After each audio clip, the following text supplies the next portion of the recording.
নমস্কার বন্ধুরা, defence knowledge আপডেটসে আপনাদের স্বাগত। তো বন্ধুরা, বিশ্ব রাজনীতি এবং সামরিক ভারসাম্যে এক অভাবনীয় তোলপাড় সৃষ্টি করে ভারত এবার পা রাখতে চলেছে ভবিষ্যতের সবচেয়ে আধুনিক আকাশ যুদ্ধের প্রস্তুতিতে।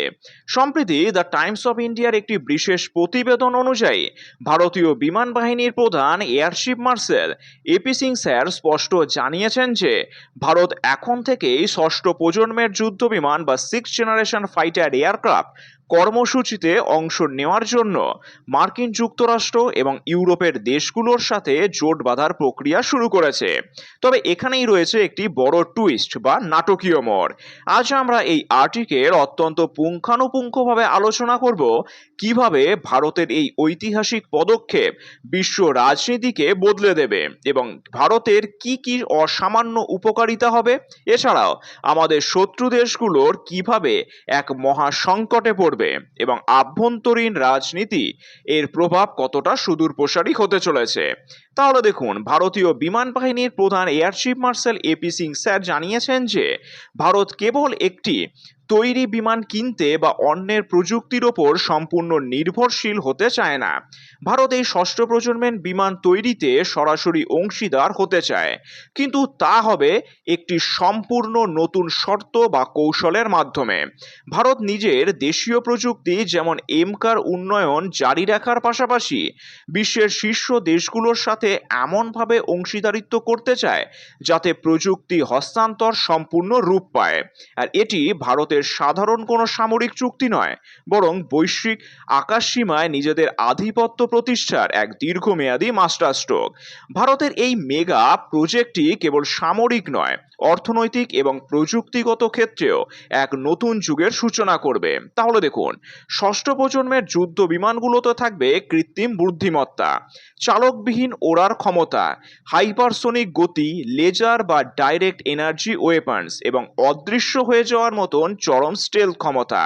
এই প্রযুক্তির অংশীদার হলে ভারত সরাসরি এই প্রযুক্তিগুলির অ্যাক্সেস হাতে পাবে।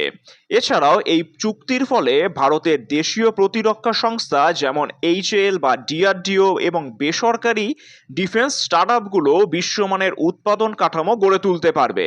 এর ফলে ভারতে হাজার হাজার উচ্চ প্রযুক্তি সম্পন্ন কর্মসংস্থান তৈরি হবে।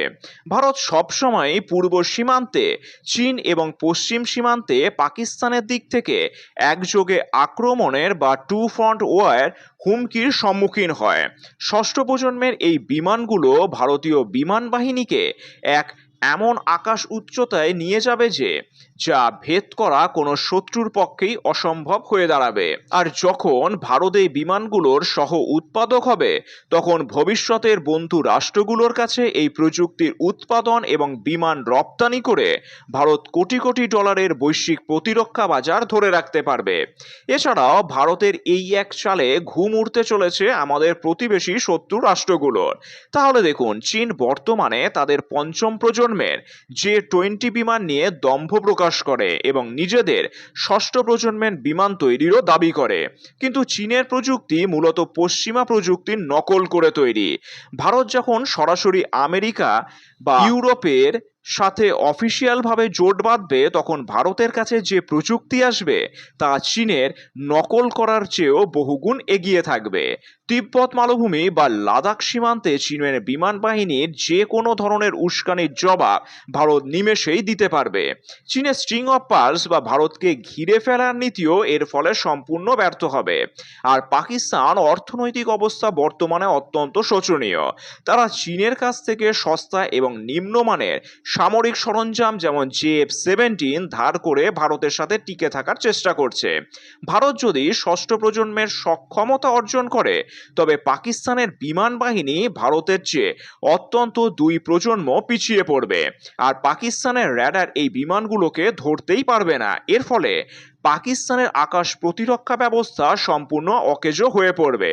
সামরিক দিক থেকে ভারতের সাথে প্রতিযোগিতা করা ছাড়া বা প্রতিযোগিতা করার ক্ষমতা পাকিস্তান চিরতরে হারিয়ে ফেলবে, যা তাদের কাশ্মীর নিয়ে অপপ্রচার বা প্রক্সি ওয়ার ছড়ানোর নোংরা রাজনীতিকেও চিরতরে স্তব্ধ করে দেবে।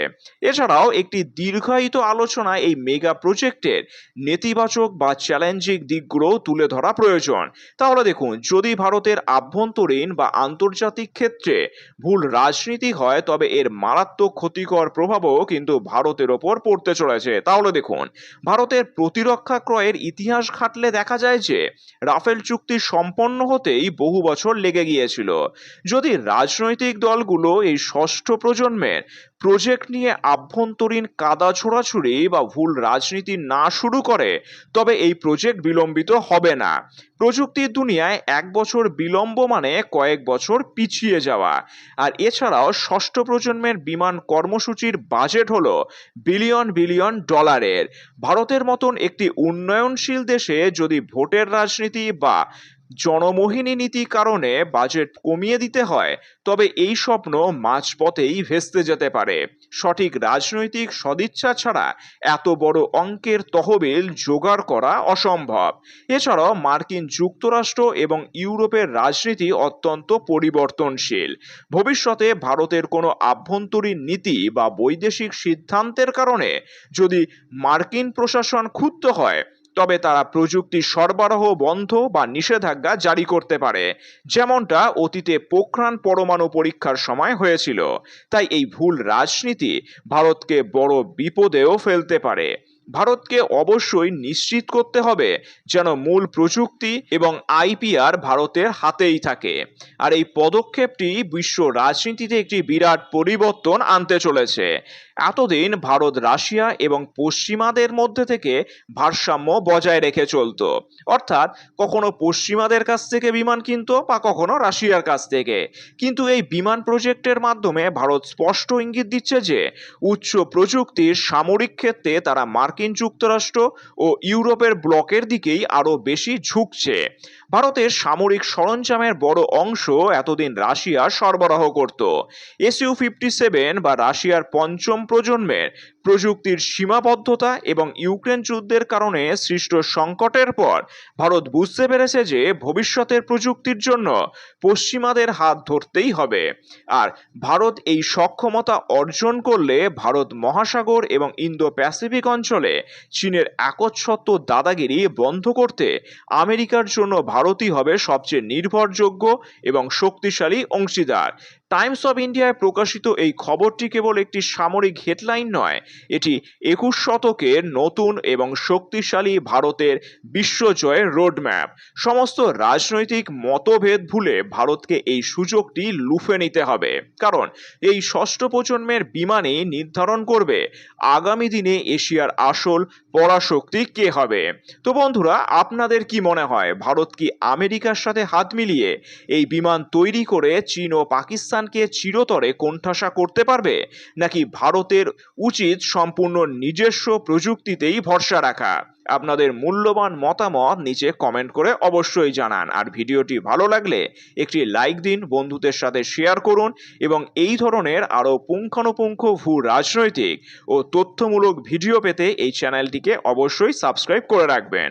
ধন্যবাদ। জয় হিন্দ।